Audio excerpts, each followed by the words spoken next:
Okay, so welcome to the July 2020 Full Housing Advisory Committee meeting.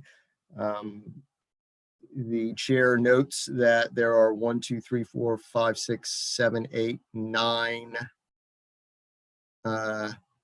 voting members of the HAC, which constitutes a quorum in attendance.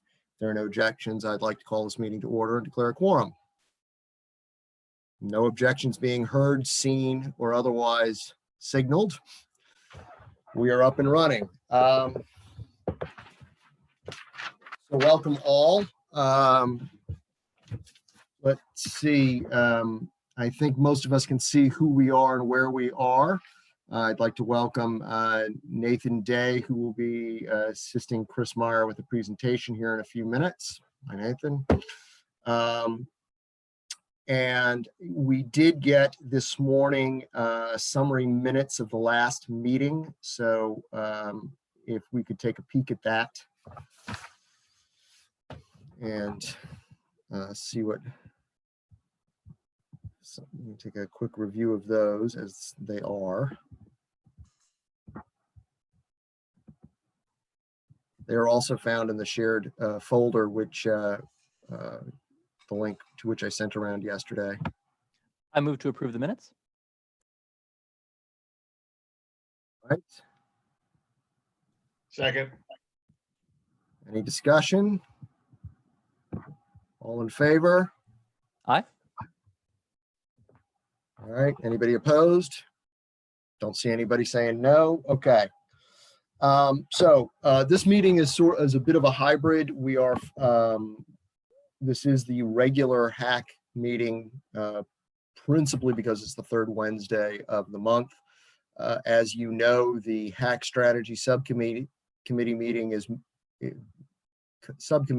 meeting every other Wednesday at this point, specifically pointed to COVID responses and trying to coordinate that next meeting is scheduled for next Wednesday, the 22nd.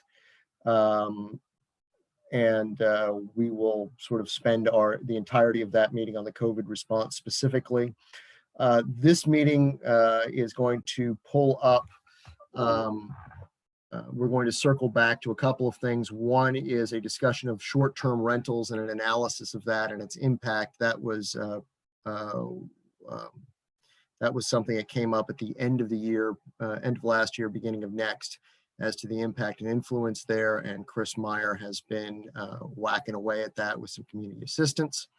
The other main bulk of this meeting will be taken up with a meeting within a meeting. The policy subcommittee was tasked with reviewing a zoning text amendment produced at the beginning of the year.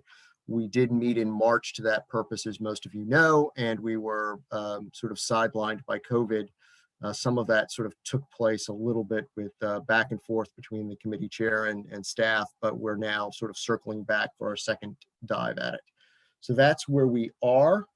In terms of public comment and discussion, to the extent that we can, we're going to try to be as inclusive as possible as we go. So please do, raise your hand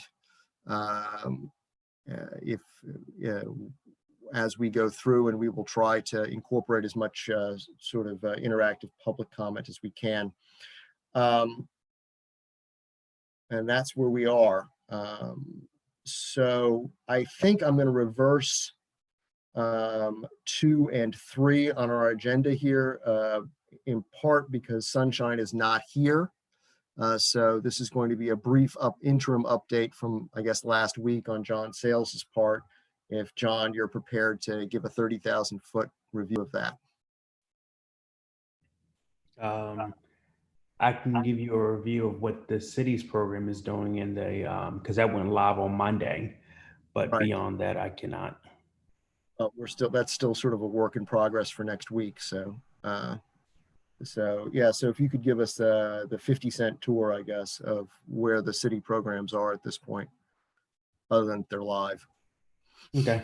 Yeah, they went live yesterday. We received over 100 phone calls and over 137 applications for assistance. So they're going through those applications now and phone calls. There were 5 complete applications. So they were reaching out to the landlords in order to get their information so you can begin processing payments. And I think that's about all I can give you right now. All right. As I said, we are coordinating for next week's meeting to take a yet another swing at the various responses, and Sunshine is at the helm of that, but he's not here today. Good enough. Any questions or follow up on to John? All right. So next up, as you know, at the end of the year, beginning of this calendar year, there had been some queries to the hack about the impact of short-term rentals, Airbnb and their analogs, and its impact on housing stock beyond what was contained in the housing needs assessment. And Chris Meyer picked up the baton on that to try to take a deeper dive and reached out for some assistance for the on that, and for the Center for Civic Innovation, and we have them here. So I wanted to give them an opportunity to report and give us some context on that. I am trying to set out some time limitations on each item. They are notional. I know that at least with some of the policy subcommittee time allocations, I am being optimistic, if not fanciful, but we're going to try to keep this as tight as we can. So having said that, I wanted to sort of hand things over to Chris, and he can sort of pick it up from there. Thanks, Phil. And I think you properly introduced us again, everybody. Nathan Day from a fellow with the Center for Civic Innovation, and also, again, which is part of a programming from Smart Seville, if you're familiar with that organization in town that, again, helps dig into data and help try to, again, help people understand what's happening and influence and create better policy. So there's in your meeting materials, you should have received a kind of a report that came out that, again, goes through the timeline so far, and then the methodology. I'm going to hand it over to Nathan to let him kind of run through that methodology real quick, but then also get to the results. Again, this was a concern because we felt like some of these short-term rentals were displacing available housing units, whether they be single-family homes, but also apartments, and based on the zoning codes and rules that we have already in place. So, Nathan? Lovely. Thank you for the introduction, and thank you for having me here. I'm just going to share my screen and kind of walk through this report because I know everyone's busy and maybe not everyone read through it before we had this meeting. So thanks again for inviting us here. I kind of volunteer as a fellow for Center for Civic Innovation because I think stuff like this is absolutely worth doing, and I'm grateful for the audience. So I appreciate it, but by no means do I think that I have the housing perspective that you all do, right? Like Chris said, this is a data gathering mission from my standpoint. I'm good at getting data and visualizing it, but I rely on experts like you all for the interpretation and what the policy changes will make going forward. Just a quick recap of where we were. I think Chris brought this idea to CCI, which is Center for Civic Innovation. I'll just use that acronym to save oxygen and syllables, back in November. And then we kind of started organizing in December, made a lot of progress just collecting data. Getting data out of Airbnb is a surprisingly sticky problem. I have a little website here just so you guys have an idea, but when you search, there's all sorts of filters. There's a lot more addresses depending on where you zoom. All of these things change, and Airbnb, surprisingly, is not super open about giving you the rental properties on their site. So if you want to go and get this information, most of the work we did kind of really centered around how we're going to extract that. And so I don't want to go too technical, but essentially we were making a lot of progress, and I think we got it to a point where we wanted to get the experts, you all in the room today, kind of to look at it and, help us determine where we go next. Back in March, obviously the world stopped.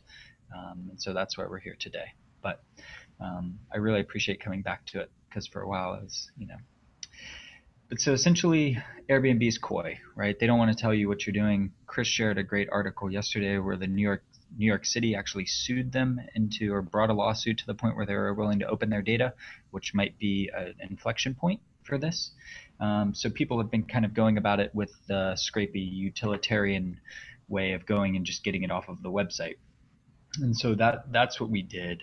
One of the issues that we constantly came up, and Chris was very vocal about, is that we didn't want to just capture the small fish, right? We didn't so much care about houses that were available for a weekend when someone was out of town, or someone that's renting their house on graduation weekend because you can pay 2 mortgage payments for graduation weekend. We wanted to focus on people that were really leaving their properties up for full weeks, and weeks during Monday through Friday, right? We wanted to target and kind of get at that idea of how many properties might just be sitting there vacant if not for an Airbnb person. And so the strategy we did to get there is we came at this idea of scraping on a weekly level.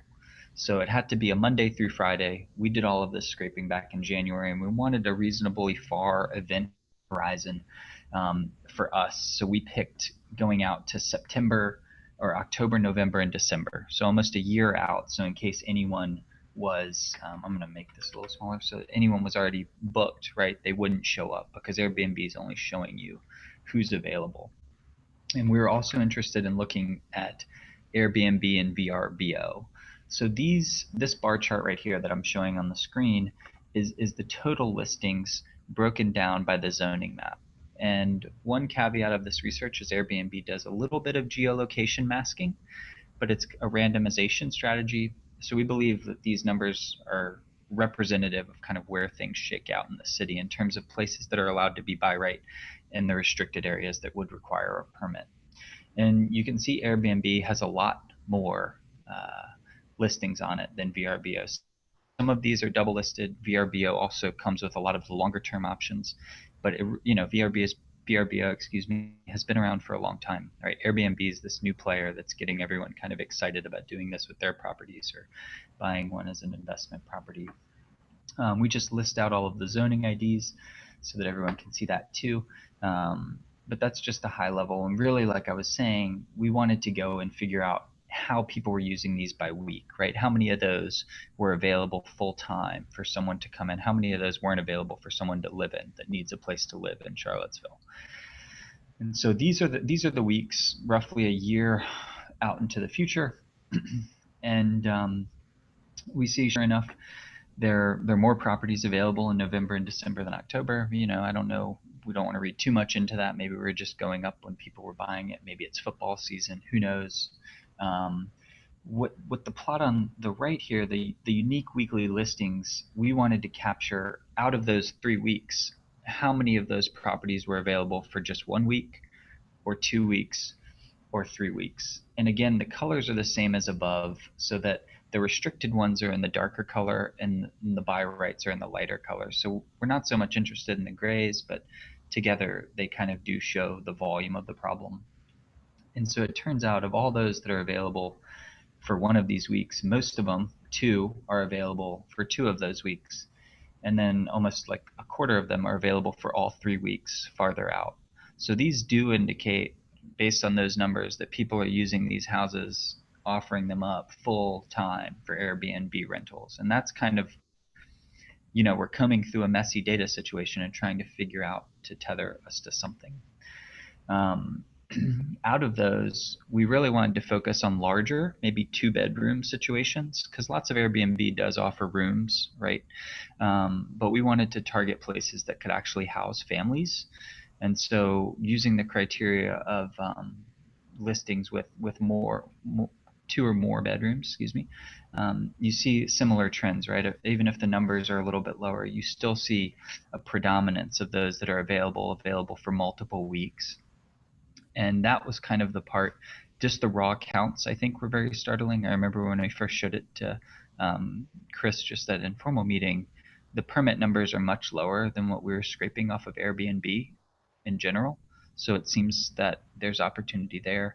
And then again, we were surprised at how many weeks these things are up. We haven't repeated this scraping exercise post-COVID. I know that probably has influenced the market. So that's a caveat, and it's worth revisiting. But if COVID ever goes away, I think Airbnb will be right back where it was, doing what it did, with people enjoying it and people using it as an investment opportunity. So I'd like to open it up to questions for you guys about the data. And Chris, if you want to comment on anything that needs clarification. So, first of all, thank you for the work. Thank you for digging into this. A couple of sort of conceptual questions here. So I guess sort of underlying this is the assumption that if you are following the regulation in the city, which is you need to occupy the property at least 51% of the time to list it in these restricted zones, that we're dealing with, in at least these larger ones, somewhere in the neighborhood of about 60 to 70 units, as far as we can tell, or as far as you've been able to extract, that are who are likely not following those rules. And then you said that the number of permits versus the number of listings was out of sync. Do we know what the separation is there between those two? I mean, how many people are doing this and just doing it that you were able to dig up? So we have some creative strategies for being able to pair permits to listings that essentially involve crowdsourcing this. We haven't gone down that route yet due to kind of considerations for what that means, asking people to report on their neighbors if they recognize addresses, essentially. In terms of permits, I don't have a super accurate tally. One of the in-progress permits that we had that was kind of stretching the 2 years was like 121 for people that had applied for properties. And so just if you sum and that doesn't, I don't have any kind of bedroom statistics on those properties either. So just using the all listings numbers from up here, if, for multi-week, if we assume this to be 40, 60, 25, I mean, maybe it's pretty close, but we were originally surprised at the difference between them. I could give you a better number with a more updated permit list, but we haven't really done that yet. Gotcha. Phil, can I ask a question, Phil? Or, Sure, fire away. so you scrolled through this presentation pretty quickly. Was there did you have a comparison of total city inventory vis-a-vis Airbnbs earlier? Did I see you scroll past the chart? In county, this is just total. This is just total in this, loosely restricted to a Charlottesville city search. But vis-a-vis the total housing stock. Total housing stock, yes. All right. So this is only single family detached. Isn't there something in the neighborhood of like 18,000 units in the city of Charlottesville, somewhere in that order of magnitude? Lyle, you may know this better than I. Not off the top of my head, too much in here. So we're looking at give or take a couple hundred. Nathan, is that right? Yes. So we're talking about somewhere in the neighborhood of 1% of that total housing stock is being put into this use, at least at some level of intensity of use measured by time it's listed. Right? Is that right? Yep. That is totally accurate. So if you just look at total Airbnb numbers, you're somewhere just north of 200 restricted to the city. So yeah, I think it's a small fraction of the total number of houses out there. And we haven't begun to dive into what that trend looks like over time, because I think that's the next question that really would be a better answer for you is this something that's flat or is it something that's going up, right? Did 2019 have more? I think 2020 will be a huge outlier for this, which is kind of a sad piece, but. Well, certainly trends are important, and yeah, you're right. I think data collected during COVID always will have that big asterisk around it. I mean, I think the central question that I think that we want to get to is this a problem, right? I mean, what is the problem? And so if the problem is that it's pushing, it's driving up housing affordability, putting upward pressure on the cost to own and maintain, and significantly impacting the amount of housing stock that's available for rent or purchase. We need to quantify that so that if necessary, we can suggest policy recommendations for remedies. Is there any data or any analytics that provides a correlation between percentage of housing stock taken out of rental or typical traditional rental home ownership and affordability? How do you begin to make that next step? My gut would be, just thinking about kind of on the fly here, is that you need some level to be able to look at the cost over time and the percentage of the stock that's dedicated to Airbnb over time. I don't see any way to do it without historical data, or continuing this process to kind of build out historical data, right? And I think if you saw 1% and then I think it's still a complex system, right? Can you attribute all of that to the rising cost of everything else? How do you disentangle those things? I'm not sure. There's a clear line there. I think it's appreciating it like you originally framed it, percentage of housing stock over, and watching that number. Can we have a conversation that says 2% is a problem, 3% is a problem, 4% is a problem, right? Whatever that number is, you could kind of monitor it over time and see if people are using more or less of Airbnb for properties in the city. John, are there any rules of thumb in the industry? This is for John Sales, that sort of, at some point the light starts flashing because there's a correlation between inflationary housing prices and percentage of housing stock that's given to this use? I don't think so, but I think this is an area where we may want to focus on, to look at how it affects even 1%, maybe something on a housing structure that's already close to the brink, so no is my answer, but I think that's something that you all should be able to decide if this is something you all want to spend your time on.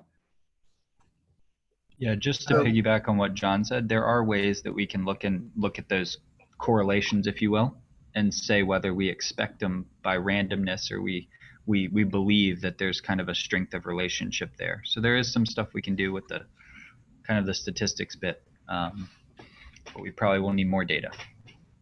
I think it's important. This is Joy. I think it's important to be able to nail it down. I did see your map earlier, but I am not a good reader of map.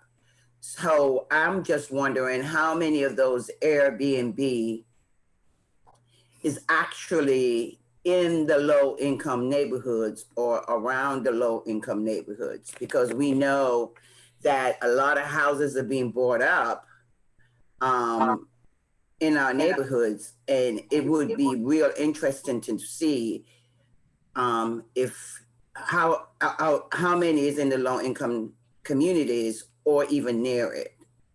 Absolutely. I think Joy found the pointy end of the spear here in a couple of different angles. When you sort of look at that, you say, well, how many of these are in a low income, however we're defining that area? How many of them were acquired for Airbnb purposes and were in a low income area in sort of in a gentrification state? or an opportunistic state? And then as a second set of questions, is this, let's call it 80 units that are being effectively pulled out of the rental market in one way or the other, regardless of where they are they impacting the rental market, period, versus the total number of available rentals? Because if they're being used in this illicit fashion of being basically, 1 and 2 unit full-time hotels, then they are sort of interfering with the normal rental market. And if that's that, even if it's not low income rentals, well, if you're snapping up 80 units that weren't, that just puts more pressure on the rental market, period. So Exactly. untangling all that is, that's a real plate of spaghetti, I think. And I would Absolutely. make that there are competing uses of demolitions and fancy mansions for these same properties. This is not the only possible use. Right. Only concern, this is Lisa, my concern is that the accuracy of this information. I mean, we are definitely at the early stages, and if we're going to make recommendations, I feel that we need more accuracy in this data. This is very speculative in my opinion. Yes, ma'am. So that brings the next question. Nathan, Chris, what do you see as the next data step that you would like to nail down that you think you can? We could address kind of Joy's idea as of today if we were able to delineate different regions of the city that we wanted to focus on, either at the census level, whatever level you wanted to do with some sort of geo-bounding, you could do it.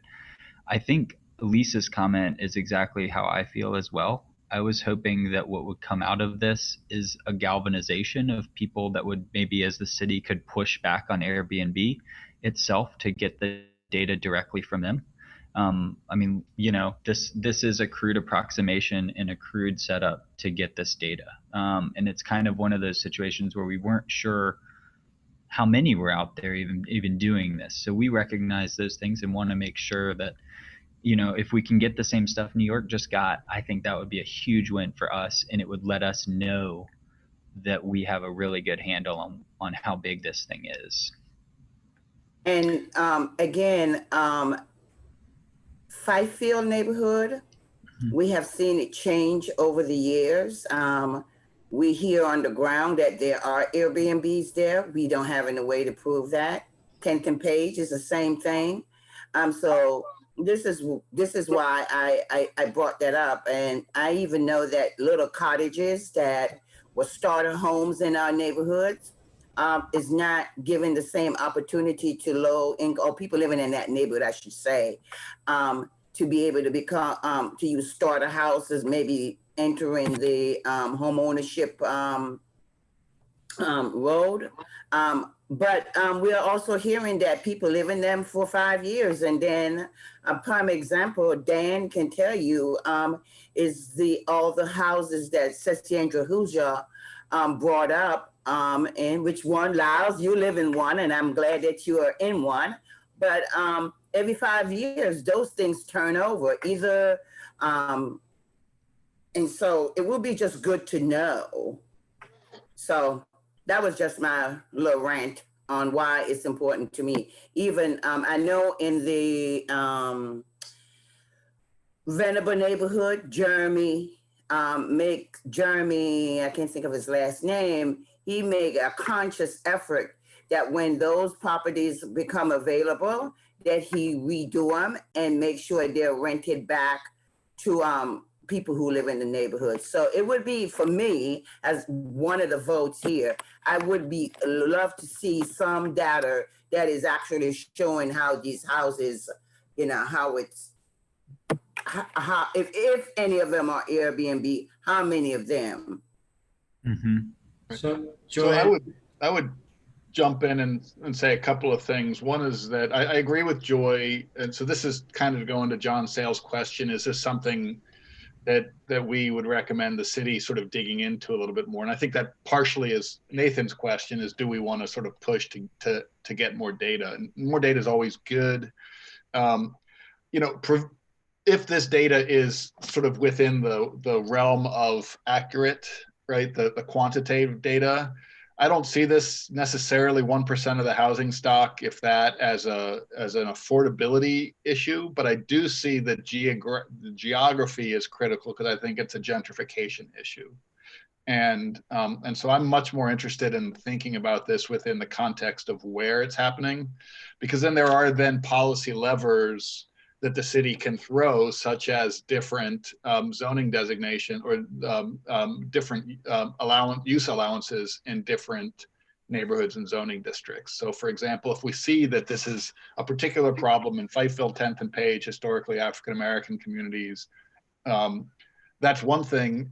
If it's evenly spread out or happening, I don't actually really frankly care whether it's happening in Greenbrier, because that use, whether it's an Airbnb use or residential home owner occupancy or rental, is not affordable housing anyway.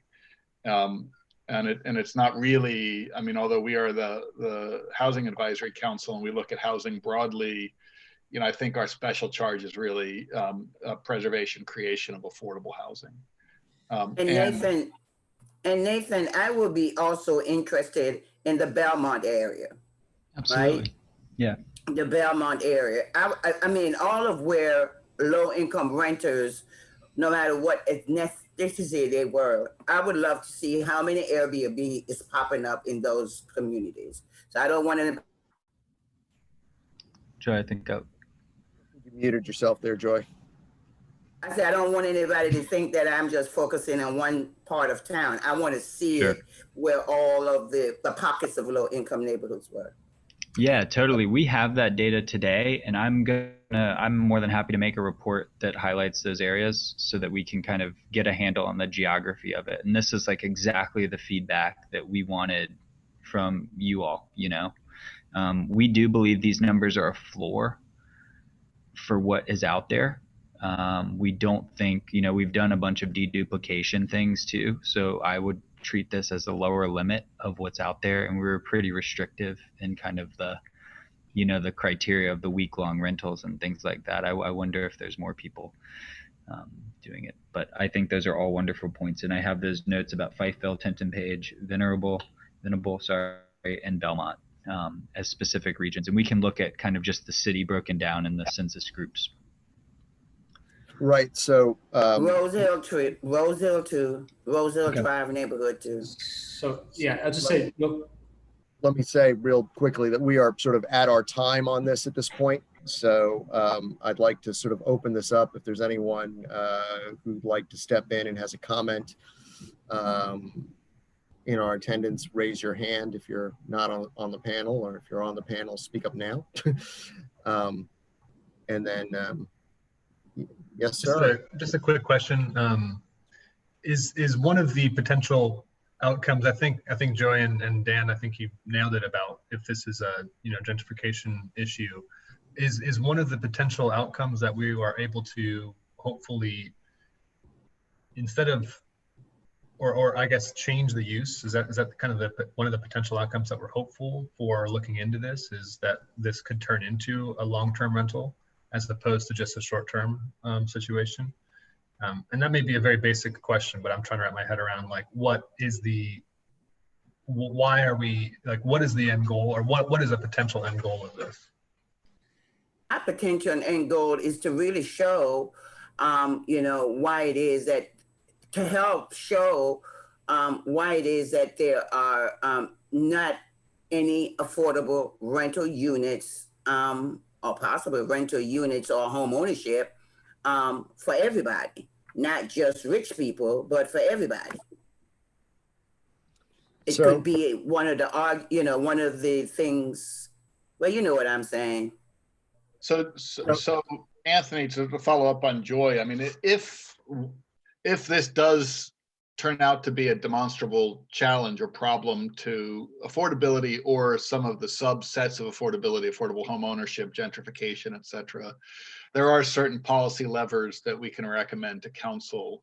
Right now, by provisional use permit, you can have an Airbnb, I think, in every zoning district maybe I have that wrong, but one of the potential policy prescriptions is to restrict that in certain areas or certain zoning districts. It isn't gonna eliminate the illegal use, but it will make it easier for zoning inspectors to crack down on something like that. So it's really hard for a zoning inspector, for example, in a place where it's a provisional use permit, to crack down on something that it's a legal use if you're doing it, 3 days a month, but not 10 days a month. So and I'm not advocating for this, but one of the potential policy prescriptions is to look at the areas that are under pressure from gentrification and eliminate the provision, eliminate the use by provisional use permit there. Again, I'm not recommending that. I'm not advocating for that, but that's one direction. Okay. That's helpful to see a trajectory of purpose. So thank you. So again, being mindful of time, I think that we've sort of made a sideways request to Chris and Nathan to take a second sweep of data that they have to hand, and sort of chew on that a little bit. I do have one person with their hand raised. Robin Hoffman, are you there?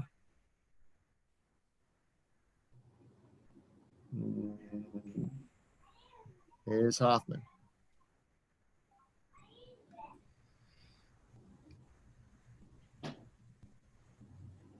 Well, I have a quick question. When you were looking for units in the city, were you looking for units that were just like the entire unit, or were you also included rentals that were just a bedroom in a unit? Right. So that's kind of what, am I still sharing? Do I stop sharing? You stopped. Okay. Yeah, so we did get at that, kind of using bedrooms if they were available. So essentially these are listings that were Monday through Friday and then filtering down to larger 2-bedrooms. So these numbers reflect essentially what we're driving for is like a detached unit that would be available for someone's house, right? Not somebody's extra guest bedroom in the basement. I think those are, I don't know if that's always fair, right? That could be a place for someone to shelter and call their own, right? There's nothing wrong with duplexes and things like that. So it might be too restrictive, but that's what we're trying to capture with this bedroom filter. Thank you. Mm-hmm. All right, so Phil, I guess, sorry, we can't. I'll again follow up with Nathan. I know we had done some mapping before, and we can track down that map and update it based on the feedback we've received if it's needed. Yeah. I do think, and again, getting to some of the points about zoning and gentrification, et cetera, this was also done to provide input to the Planning Commission when they're thinking about their zoning modifications, et cetera, and we had talked with John also about, again, using it when they're thinking about incentives for accessory dwelling units, et cetera, because a lot of the accessory dwelling units, the zoning, Reed Broadhead had told us that are now being developed, for short-term rentals, not necessarily for long-term rentals, so all those types of things, again, we'll provide this information and can hopefully be useful in the further policy discussions and letters. We will come back though, and probably not ask for a presentation, but just share that map.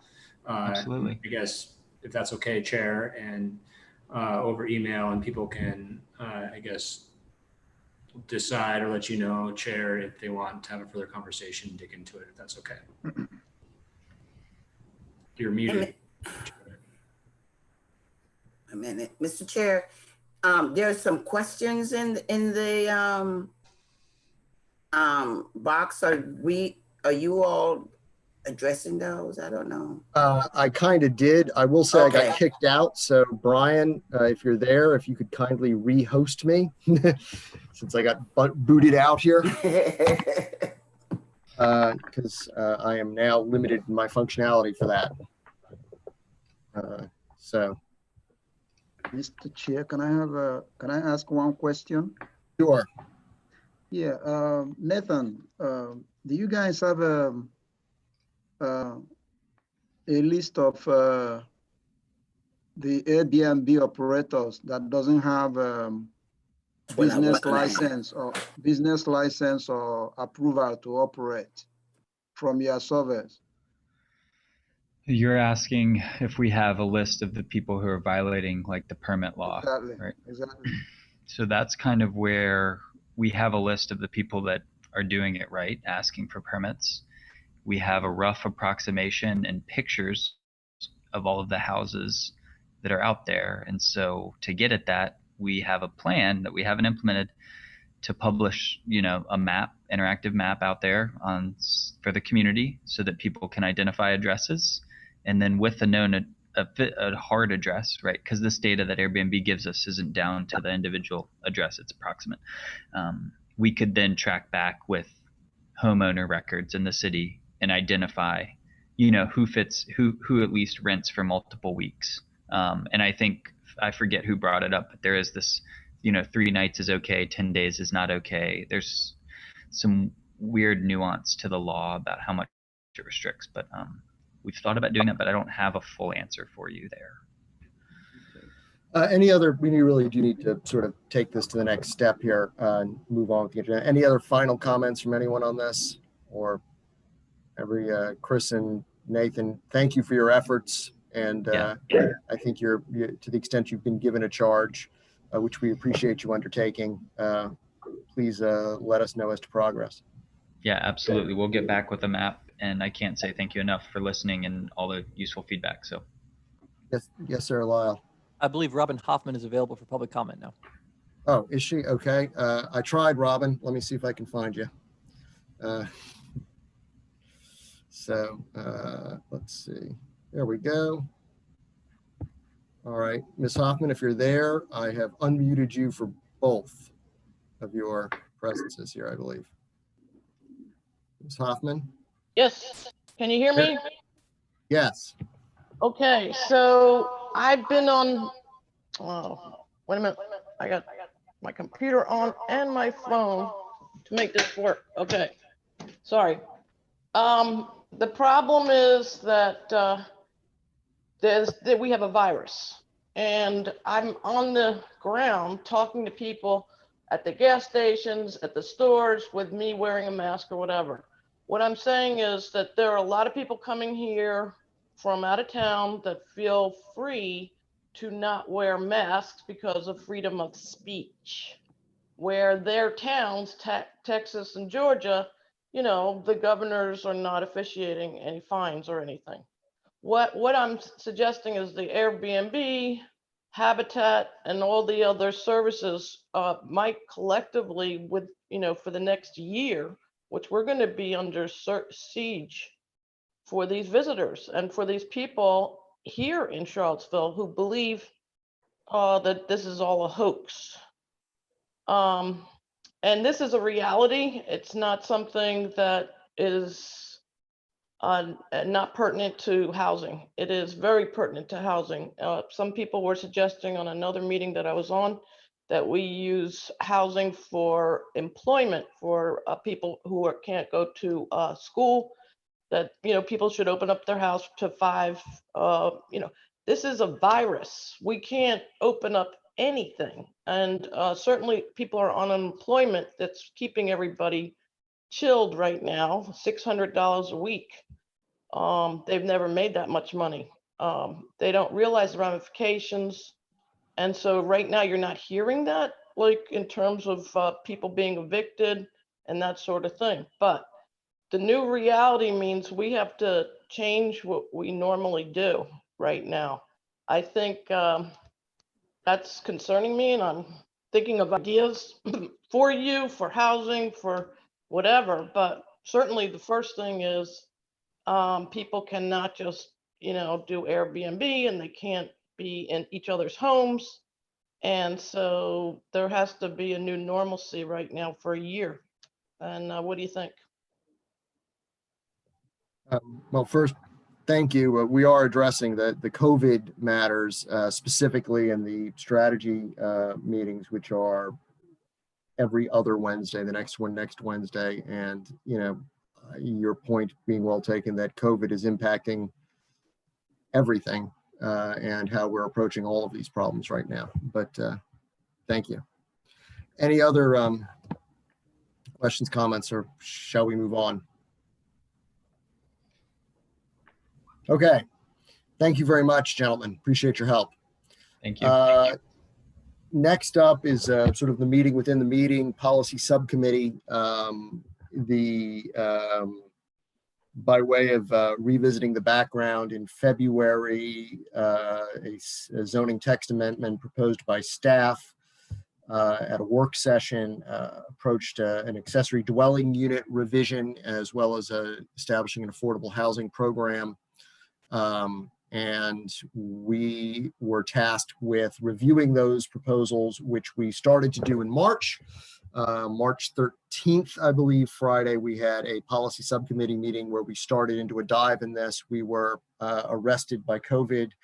There was some discussion between staff and committee members on the nits and gnats and grit in some of this. And we are now revisiting it. And with that, I will turn to Ridge and Dan. And off we go. Hey, can I just give a brief little dialogue about what's going on internally with this ordinance? So since there has been a pause, and I don't know if everyone knows, but July the 31st is my last day with the city. I'll be going over to the Housing Authority to serve as their executive director. So we are trying to figure out what the city council would like us to do with this ordinance. So the city attorney's office is working with the city council to to figure out what they would like, because this is their ordinance, to see if staff should continue to work on it or if it's something that should be pushed to be completed with the comp plan and zoning ordinance rewrite. So we should have an answer on that by next Monday. Thanks, John. That's helpful. So, and that actually, I'll segue off that by saying that, it was, the direction of this thing was made very much up in the air by a number of different factors. One of which is that we didn't get our work done before COVID closed down the ability to hold public hearings. Two, there, right before this thing was introduced, the legislature passed a bill from Sally Hudson that actually put Charlottesville under a different enabling legislation for creating an affordable housing program, which provides a lot more flexibility. So this ordinance was written under the old enabling legislation. And so there was some conversation at the very beginning that maybe we should just push this anyway. Now that we're after July 1 and the law is enacted, I think we may want to have a set of fresh eyes on this. Having said that, the agreement was that we would push forward and try to see what was presented, felt like could get a sort of a mutual recommendation by the HAC staff and planning commission, so that if there were some tools that we could put into the toolbox right now, we ought to do it. If you all will remember, the affordable housing program ordinance was divided up into two divisions. Division 1, we're going to deal with a little bit later. Division 2, we all looked at and said, look, there's a lot of legs here, irregardless of what happens with Delegate Hudson's bill, and that there may be some things in Division 2 which speak specifically about making allowances for accessory dwelling units in multiple zoning districts across the city. Makes it possible and may even provide some affordable housing. So at our meeting, our public hearing, we took a deep dive on this. What you have in front of you, I'm assuming my screen is sharing. Does everyone see the red line version in front of you? Yes. What you have in front of you was the result of that meeting. So we had a public hearing, we had conversation, and then it was, I was deputized to go back and to redline it as a first draft and send it around. So you'll see a lot of comments that are mine, but these are the comments of the committee, not mine. I shared that with Lisa Robertson, John, and Brian Haluska, who were primary staff officials who put together the original proposal of the ordinance. Obviously, it became pretty busy times in the city, and so it sat for a little bit. At some point, perhaps a month or so ago, maybe 6 weeks, I don't remember exactly, Lisa sent me a side by side analysis. Basically, it wasn't a red line version, but on one column, it was what staff was proposing in narrative form. Next to that was what HAC is proposing as an alternative. And next to that was a third version, or a third column that had staff's reaction to the HAC's reaction. And I have to say, I want to go through this and sort of fill the HAC in, and any planning commissioners or counselors who are watching on sort of what the thought process was. I also have to say that I really deeply hope that the next step is not to provide council or the planning commission with a side by side comparison, because I think that makes their job impossible. What I'd really like to do, and I'm happy to volunteer as much time as necessary, if council wants this thing to continue to move, is to continue to work with staff so that we can iron out as many of the differences as possible, so that there's a unified recommendation that goes forward. Otherwise, I think it's an impossible task for council up on the dais to have to litigate between two competing alternatives. But that's my editorial opinion and hope. Going through this ordinance. Hey, Dan. Yes, ma'am. Could you zoom that in a little bit more? Yes, I will try. It's in a Google Doc, so, oh yeah. Okay. Oh no, I think I can do it. How's that? Okay, great. That's great. Sure. All right, so I will quickly run through the changes that that the policy committee is recommending. Some of them are just housekeeping. Some of them are a little bit more substantial. The first, you see this red line. Everyone see my cursor? The first red line essentially eliminates the clause that takes the ability for ADUs under this ordinance to be in the university districts. And the rationale behind that was that the university districts are a primary place where we actually need affordable housing, in particular affordable rental housing, because such a large percentage of our low wealth community works at the university. And so that was the thought behind that. The next one, the height of accessory dwelling units was listed as 25 feet at its max, but 30 feet tends to be the average floor, or the average height of a two floor structure, rather than 25. 25 actually eliminates, it's hard to build something on, so it either wants to be something lower than 25 or something above. 25 is a number that's kind of in between.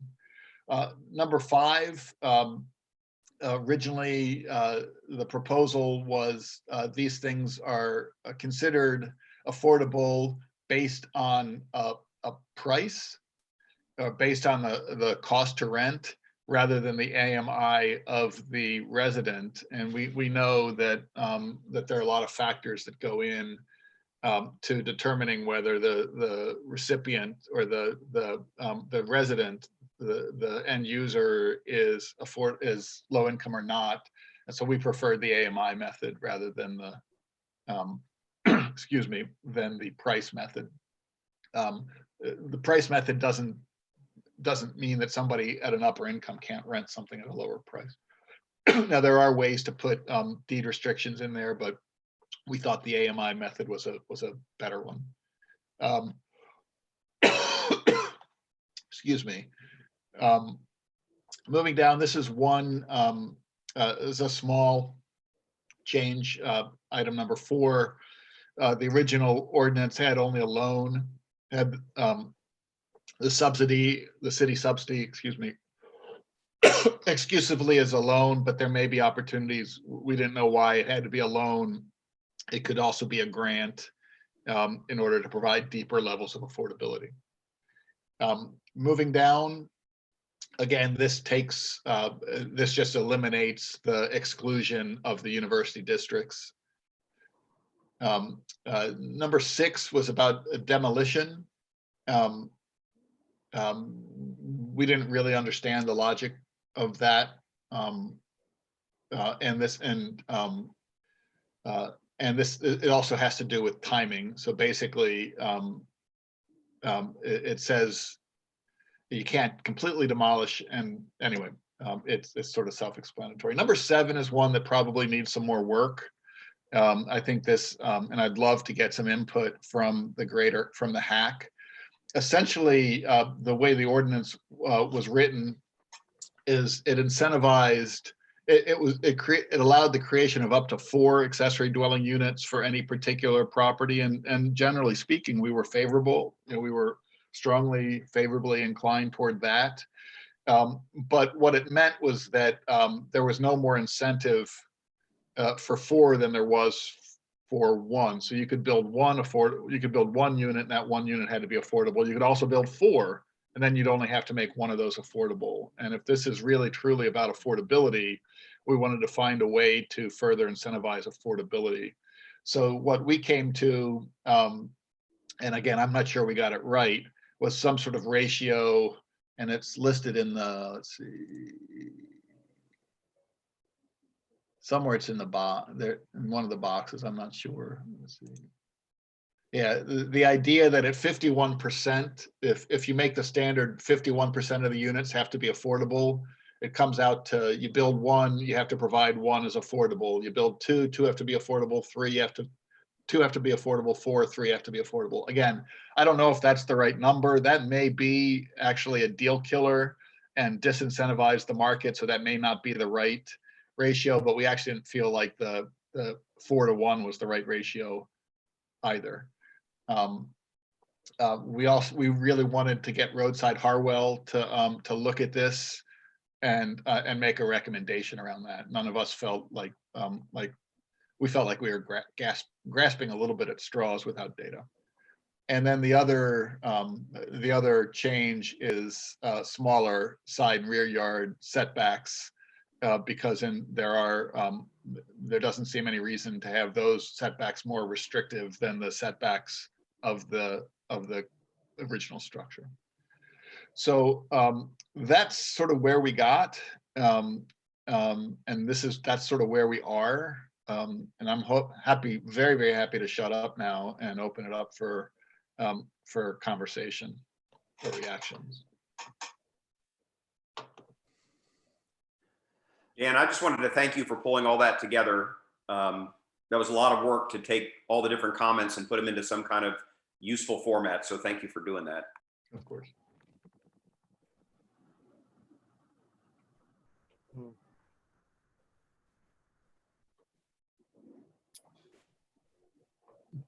So I guess I think that if we fly back over it at a fairly high altitude, several of the comments that we made had to do with what we sort of read and understanding that this was a sort of a shot by staff to put something together on this, with things such as the building height, which is referenced, and the setbacks, and the sort of the land use pieces of this, that it seemed that they were, I'm not sure if they were laying down a marker for we need to come up with some answers to this, or if they were actually proposed. But it seems to me that along with a zoning rewrite and a code audit and other refinements and renovations we should be making, that all of these discussions about height and setback and all of that sort of, my sense is a lot of that goes out the window if we're going to rewrite our zoning ordinance anyway. Not quickly though. We're talking about, I think, a 2-year turnaround on that. Well, yeah, well, I mean, our zoning rewrite to me seems to be analogous to the declaration that about fusion, nuclear fusion as a power source. I mean, it's been 10 years away for the past 50 years. So 2003, last major update. Right. So, and I don't know if I have a response to that other than my snark. I mean, yes, I agree, but but the question is, are we laying down policy that is just going to be sort of tinkered with in 18 months anyway? So my personal sense on that is that yes, it will be tinkered for sure, and it should be. But this will also help to inform that tinkering. Right now, all we have is a snapshot of 2003. The better we have, the better we do. Well, if that's the case, we may want to look at this in sort of a more expansive way too. Is that if we're going to do this for affordable housing, why can't it be 30 feet high? Why can't we do a 5-foot setback? Why can we not point all of this at higher density in every direction we can? See where that comes to. But that's strictly on. In some ways, Phil, I think it goes back to what John said, is that we need a little direction from council where they'd like us to take this. Because again, I feel like putting our heads together with staff, we could have some potentially hard conversations, but I think we can get to a place where we could come up with a unified recommendation on Division 2, and I would love to be able to participate in that. I also know that there's some capacity issues with John leaving. Lisa doesn't have an empty plate by any stretch of the imagination, and I'm guessing Brian's pretty busy too. So maybe this is a question for Alex about where this may want to go from here. Yeah, well, right now there is no any push on this right now. The last communications, on this, Dan, I think a few months ago, you and Lisa were trying to work something out. I think that's that, and the discussion you are having now, it's pretty much all there is to it, and then again, you guys may want to follow up with Lisa, because right now, everything ends with her in terms of having some commonality on the language. I believe that's what was being worked out, but in terms of the direction, that has to go up all the way to the city council. But right now, I think it's the language that needs to be worked out, between you guys and Lisa. I think that's where this thing is pretty much is, Yeah. On a related note, I think Phil raised an important point, even though this was initiated by city council, if this has to be tinkered with somewhere down the road, probably sometime next year, I would say around summer, because by summer, I think we'll be pretty much close to some kind of a draft of wholesale revision of the zoning ordinance. If that is the case, then maybe we might relegate this to the consultant team, so they can look into this and then incorporate or modify what is being proposed into the ordinance. Thanks, Alex. One other part that brings to mind on a procedural note, my understanding is that with both the city and the state's declarations of emergency, we did have what was a 100-day ticking clock on this. Yeah. And the clock was stopped at some point. And one read of this is that the clock, that 100-day clock before essentially the Planning Commission must act, was halted. And then there's some read of the emergency declarations that show that it could be, in fact, eliminated. So we probably want some clarity on that if this thing is going to sort of die of its own accord, if the clock has started counting down again and when. So that might be worth looking at as well. All right. I don't know if there's anybody on this call right now who's in a position to answer that question definitively, and either from staff or out in the community who happens to know the answer to this. Yeah, we can verify the clock status, with the city attorney's office. That's not a problem, and then we'll get back to you. Yeah, well, verifying it may not be the problem. Taking the proper action in the proper time might become an exercise. All right. So Just a reminder, there is a housing crisis that's been worsened by the COVID emergency. This is more urgent than it was before. So I love you, Lyle, but I'm going to push back on that a little bit. In that, I think this is ultimately going to be a good ordinance, and I think it's going to be an ordinance that is going to produce some affordable housing. But I don't think any of us think it's going to produce many units. I think it's going to be a few here or there. I think it's better to get it right. But this doesn't feel to me like, of all the burning platforms that we have, and a hierarchy of needs such as rental relief, mortgage relief, etc.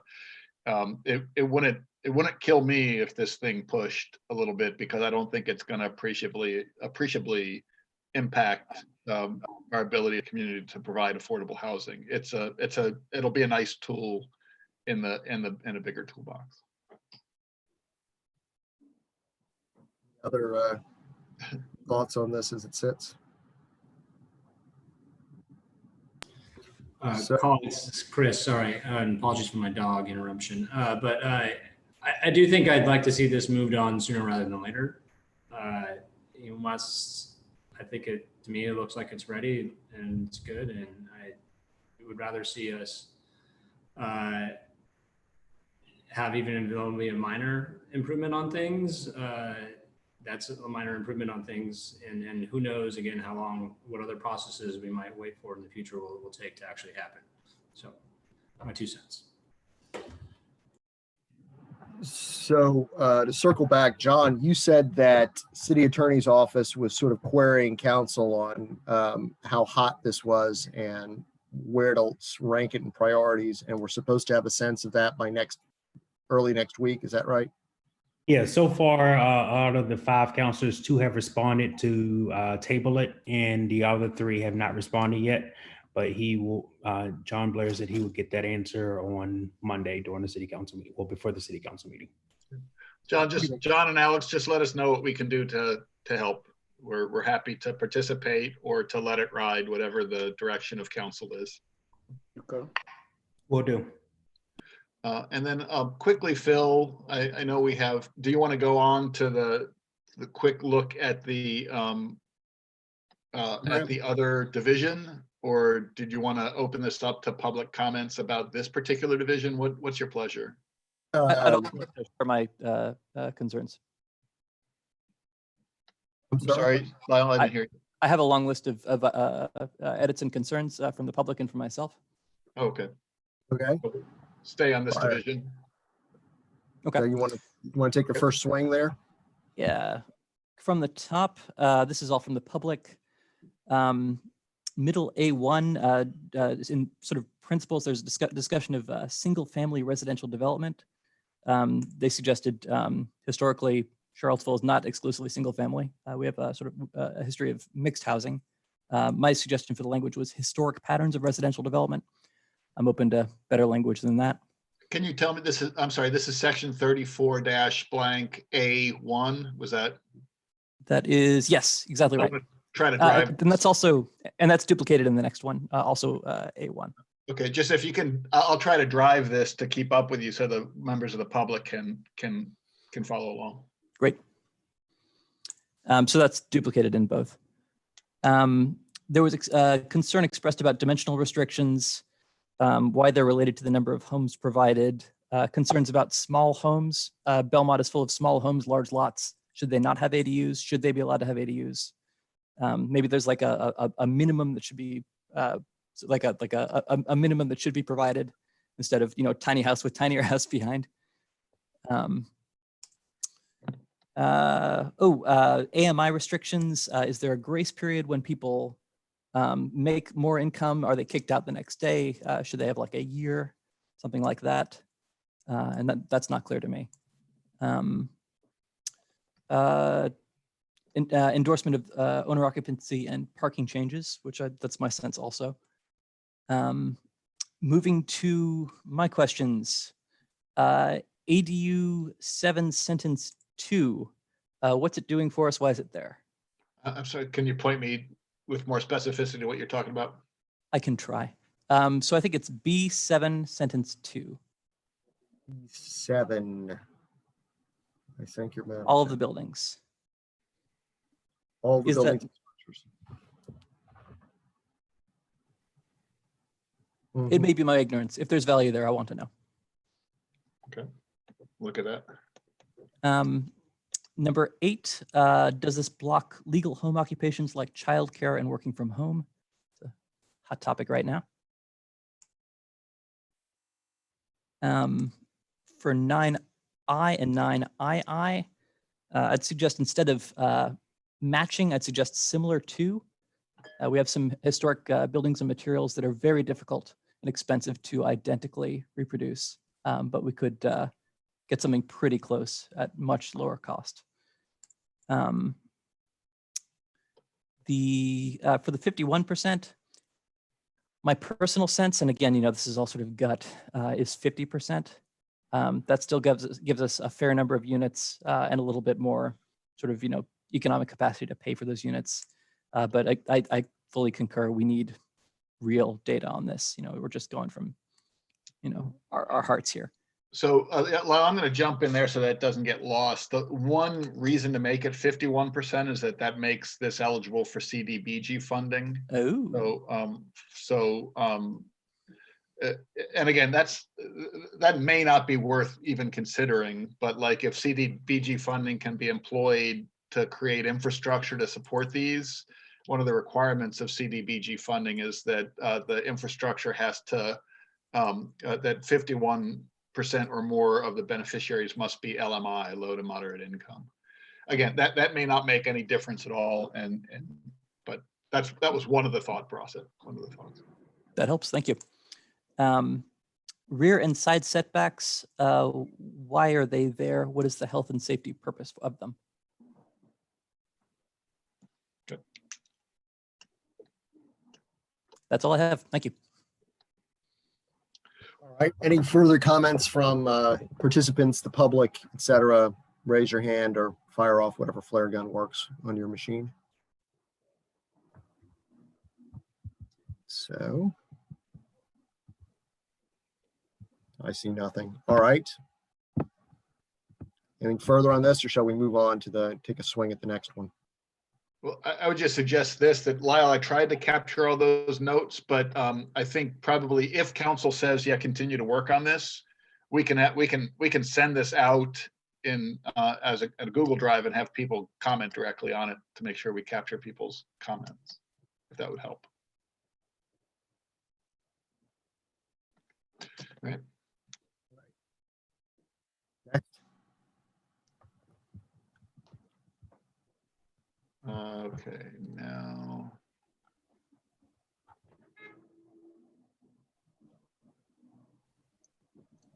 Now I'm trying to find Division 1. I'm not quite sure how I find that.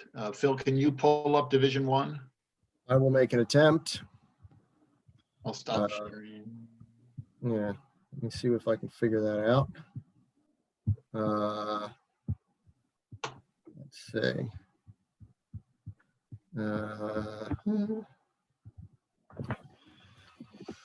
And try to do it as I may not be able to pull it as a Google Doc, but I can probably pull it up as a affordable housing program there. I can then go to, let's see if that'll work. Let's see if I can make this go. All right. Yes, there we go. So I'll try that, and then we'll do this. Bear with me, gentlemen and ladies. Actually, got it? Actually, I got it. So I got it, but okay, go ahead. All right. So can everyone see that? I'll try to zoom. How's that? Okay. Yeah. So I don't know that there's a whole lot to say about this. Other than we did not get to it. We took a full work session to do Division 2. In general, I don't know that it was unanimous consensus, but I think the fairly strong consensus was that given that July 1st changed the game, that that we probably ought to look at this whole cloth. So there were a number of things in this proposal that we have a lot more latitude to frankly be a little bit more aggressive around. Then there were a number of things in here that that seemed a little bit discordant from what we've heard from the community. So, for example, establishing one of the things that this called for was to essentially, if not eliminate the hack, replace some of the work of the hack with a different body that was, I think, prescribed by the old enabling legislation. So I understand where it came from, but we may be in a new world. The other piece of this that I think we had a hard time with was that, again, it very much defined affordability by price of units, not by the income of recipients. And we know that for homeownership and rental, that there are a number of different things like credit, for example, credit worthiness, that define whether somebody actually has access to housing or not. Price is certainly easier to regulate. It's much easier to oversee on the part of city staff, but I don't know that it gets us at where the community wants us to go, which is really targeting, really focusing, especially on people at 30% or below very median income. It did have some interesting components where it specifically said, look, even though the some things qualify as affordable, the city can always step in with additional subsidies to bring the levels of affordability back. And I think, and ultimately, those are going to be some of the things that want to remain. Another thing that we felt like needed a lot more community vetting was the idea of an employee assisted program for city staff members. It was essentially a grant of up to $25,000 per city employee, regardless of income. And we understood the rationale behind that. And I think in general, the hack has talked about this as being supportive of the general concept, but in a slightly more strategic way. We didn't necessarily think that affordable housing funds should be utilized for folks above 80% of very median income. And so we felt like there was actually more, there was a lot to talk about, and that given that the enabling legislation was changed on July 1st, that we probably, for sweeping changes like this, probably want to go back to the drawing board. But that, as I said, we didn't really get a chance to talk much about this at the meeting. It was kind of, well, we don't have time for this. Let's deal with Division 1 later. And then COVID hit. So we have not yet had another public opinion, or we have not yet had a public hearing on this. So I don't want to, I think we, in the policy task force, we tend to try to be very, very deliberate and mindful about getting a lot of community input before we make suggestions. And so I'm a little reluctant to make suggestions about what this should be until and unless we have at least one and hopefully a couple of public hearings. Ridge, I don't know if I expressed sort of where we were on this. This is a long time ago now, but. Seems like an eternity ago, but yeah, that's my recollection, is that we were facing a new world post July 1 and then the pandemic. I'll just echo what others have said, which is it is a little bit frustrating that we can't seem to fashion the tools and get them in the toolbox quickly enough, but we want the tool to be appropriate to the job. And so there's a tension there, but I'm very interested in trying to get some of these tools available to the community as quickly as we can. But there's a tension. We want to get it right as well. So, yeah, I think by way of framing this just a little bit, the reference, just for everyone sort of just to have a proper framework on this, what Dan was referring to in the change in the law was this portion of this amendment was written to the requirements of 15.2-2305 of the Code of Virginia, which tells localities, if you want to form a affordable housing program, this is what an affordable housing program is, and this is how you must build it. And you can incorporate any or all of these, but this is the framework you must use. And however, effective July 1, Delegate Hudson's bill became law, which added Charlottesville to a very short list of cities and localities that are covered under 15.2-2304, which says, if you want to establish a city-wide or a locality-wide affordable housing program, go right ahead, and you're not bound by 2305. And as a matter of fact, not only are you not required, you can't use those rules and call them 23, that section of the law. You have to write your program. You can steal from the establishment that's in the code, but you have to write your own program and come up with your own policies and a broader spectrum, which is much better for us in a lot of ways, because much of what this ordinance was written to was conforming to a lot of arbitrary things, like the structure of the board, like how, like who does what and who has the authority to do what. So it really does open up a whole lot of possibilities for us to be much more flexible. So.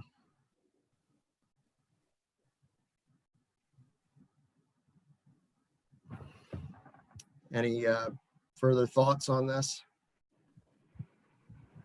Again, I think we're going to get marching orders shortly from council, but you know, council, if you're hearing me, I think, you know, I think my perspective, and it may be shared by the committee, but we haven't met since that first public hearing, is that I think we can get to working with city staff, in particular, Lisa Robertson. I think we can get to a place where we can come up with a good recommendation for Division 2 and put something in the toolbox, or recommend something to the Planning Commission and Council fairly soon. Division 1 at a minimum would need a public hearing or two run by HAC, but I don't know that there's I don't know. My sense is that probably wants to be pushed to the part and parcel to the housing strategy that's being undertaken by Roadside Hardwell.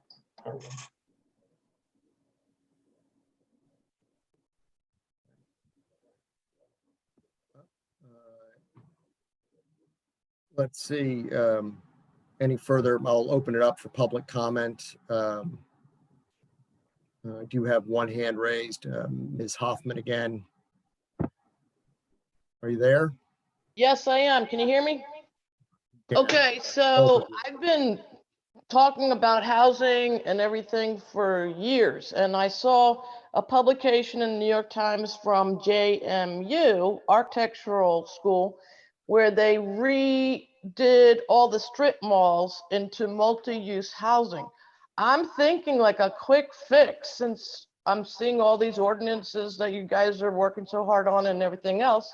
Why not do that and use what, you know, Kmart and all those Barracks Road malls that are closed right now, and use the monies to retrofit communities, whole communities. So you have actually like a farmer's market in there, you have a playground for the kids. And because, like I said before, it's really sad and horrible, everything else, $600 a week is keeping people at bay, but they're going to be starting to look for homes. And I just think this is a really good quick fix. I mean, Habitat knows how to do it. Everybody, all you guys know how to do it.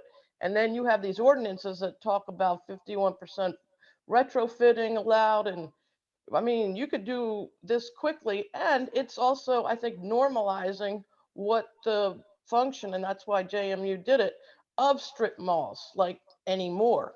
You know, retail is out, so retrofit them. And as I said, JMU has it in their Google Docs or whatever, the actual design for doing that, how you take these strip malls and retrofit them. Okay, I'm sorry. I always come up with these ideas. Didn't mean to take your time. Thank you. You.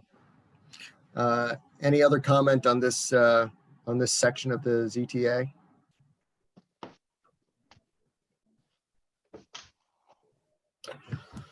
Okay, so for clarity, our next steps on this are to find out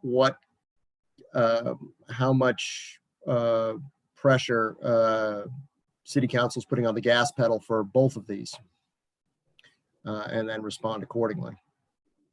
And we should know that next week, per John Blair. Is that where we're at? Okay. Any further discussion? Any other matters that need to come before this committee at this time? I guess this is really more of a sort of a point of order. Yeah. Why did these appear on the agenda if they're not priorities for the city? Why did we even talk about them?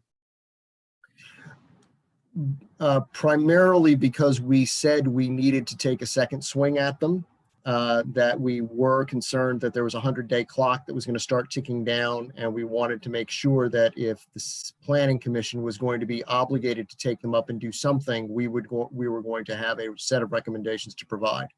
So it's more a matter of making sure that we're not going to be a hang up for forward motion on the one side, because council asked for our responses to it, and that we also wanted to make sure that we were going to provide the feedback that was asked for in a prompt way. So it was more a matter of, we really needed to bring this back in as a separate discussion outside of what are we doing about COVID right now. Thank you.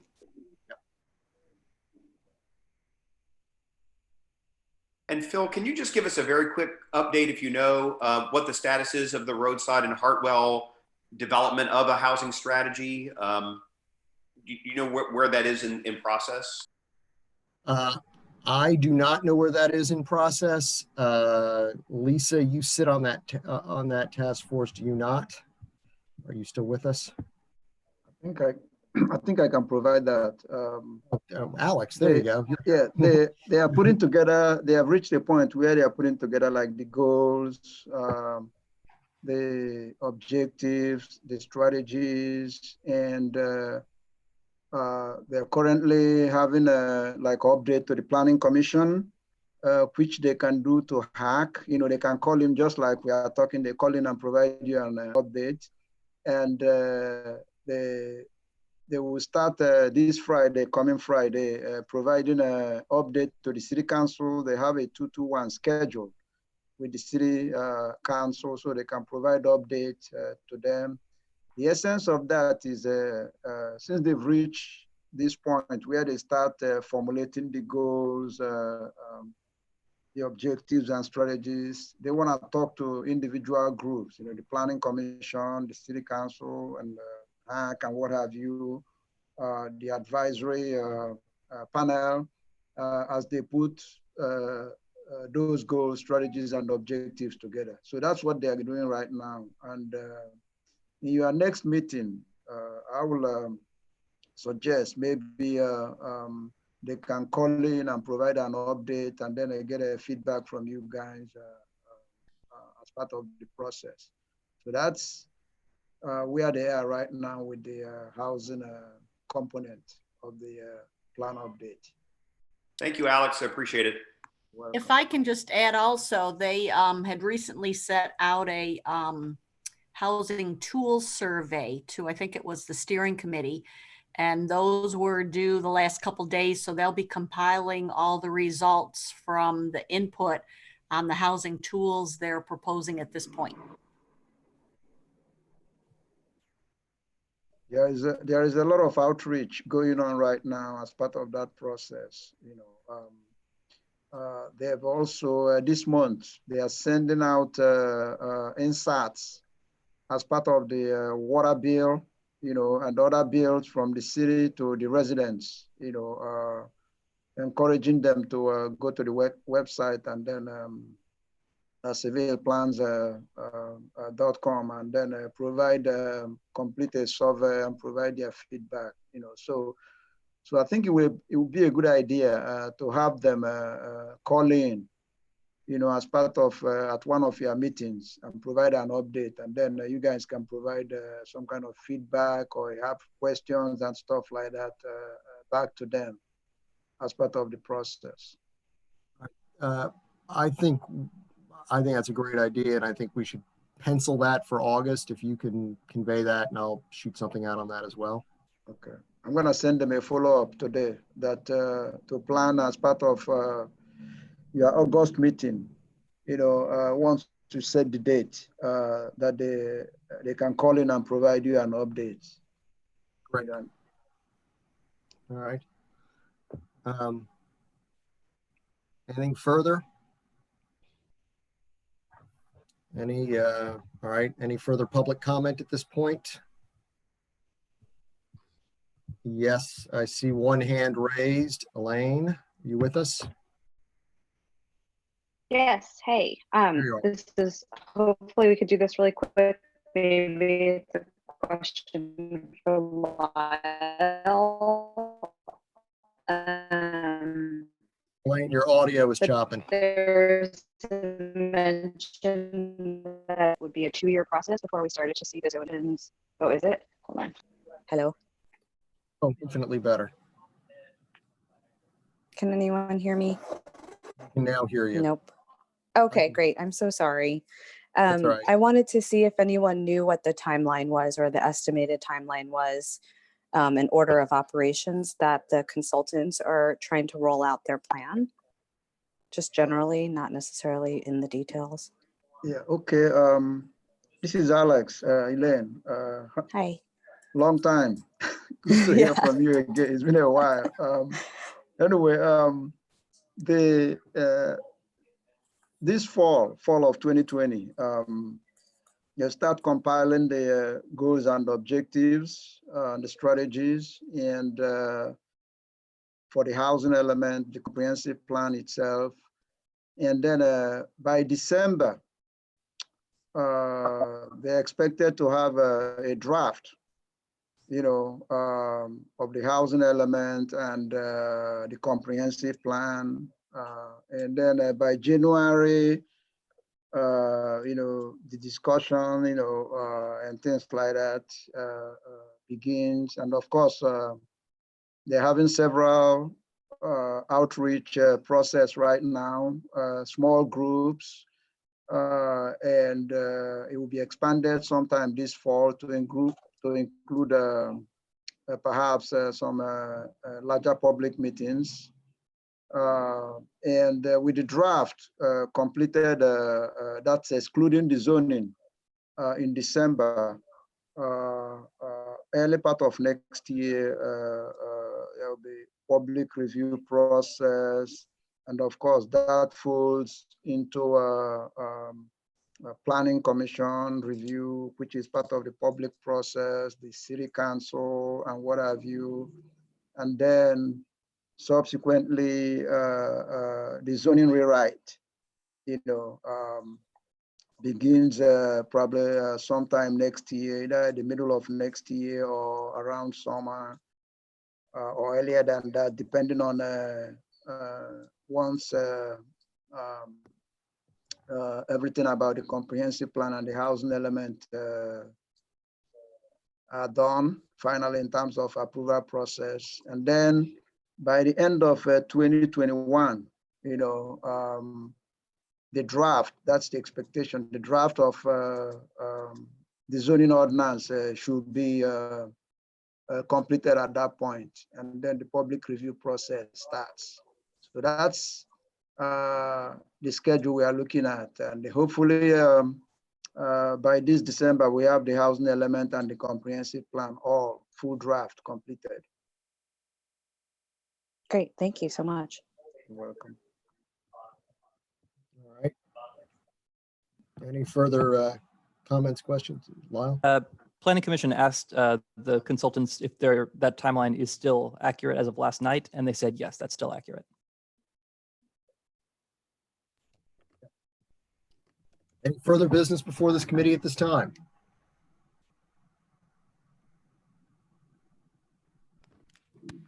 Any other further public comment?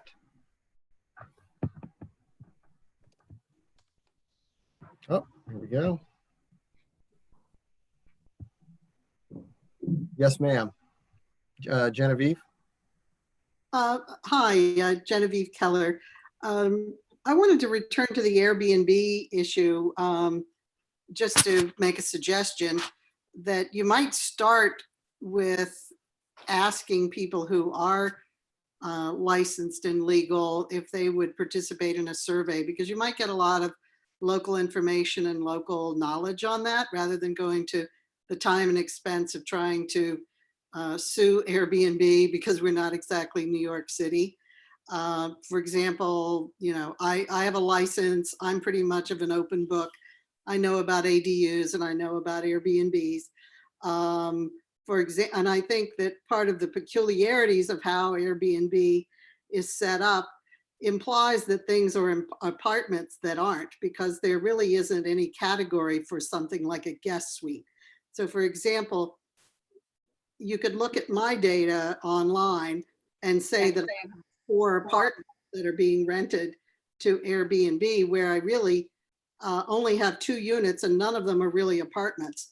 Occasionally I make my whole house available, for example, for graduation, but you could rent my space at various times, either as 1 bedroom, 2 bedrooms, or the whole house. So I think there's a lot of confusion here, and you might just sample the local knowledge, and none of these have kitchens. So they really wouldn't be available as apartments. And even if they were legal, I wouldn't want to rent them as apartments, because when my whole family is home, I need that space. So I would just say start with the local people. Those of us that are legal are probably very happy to share our information. We know there's a housing crisis. If these were available as apartments, I would be happy to rent them as apartments, but they're not really suitable for that. So just test your local knowledge, because I think a lot of us would be willing to help you. Great suggestion. Thank you. All right. Yes, sir. I would like to motion to adjourn. Adjourn on the table. So move. Second. Any discussion of that? All in favor? Aye. Anybody opposed to that? All right. Most of you are already at home, so stay there. Bye. Thanks all. Bye. All right.